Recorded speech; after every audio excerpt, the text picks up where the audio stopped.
The Roman army was renowned not only for its disciplined legions and strategic prowess but also for its advanced siege machinery, which played a crucial role in expanding and maintaining the vast Roman Empire.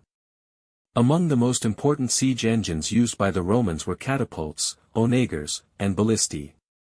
These machines, developed and refined over centuries, were essential tools in breaching the fortifications of enemy cities and strongholds, especially during protracted sieges. The catapult, originally adapted from Greek designs such as the catapulticon, was designed to hurl large stones, pots of incendiary substances, or even carcasses of dead animals over walls to cause destruction and spread disease.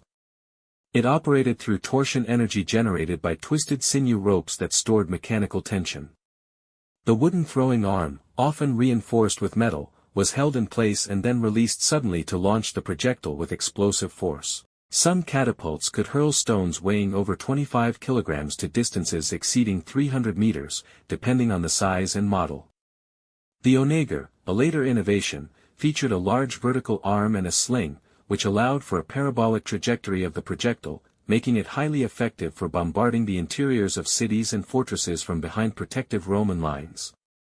It earned its name from the violent kick it produced upon firing, much like a wild donkey's kick. Onagers were capable of launching stones weighing over 50 kilograms, and the shockwaves from their impacts could weaken or collapse walls, towers, and gates, as well as terrorize defenders. The ballista, perhaps the most sophisticated of the three, was a precision weapon similar in appearance and mechanics to a giant crossbow. Using two torsion-powered arms, it could launch heavy bolts, iron darts, or small boulders with remarkable accuracy. Roman ballistae came in various sizes, from small scorpions operated by 2 men to massive siege ballistae requiring a team of engineers. These were often mounted on wooden platforms or towers to gain height and range, allowing them to target archers on ramparts or knock out defensive structures. Ballista bolts could pierce armor, shields, and wooden gates, and were effective both in open battle and during sieges.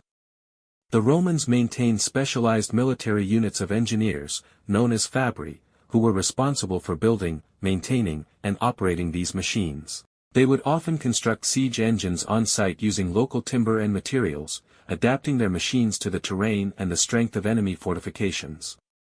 Logistics were meticulously planned to transport materials, tools, and spare parts with the army during campaigns.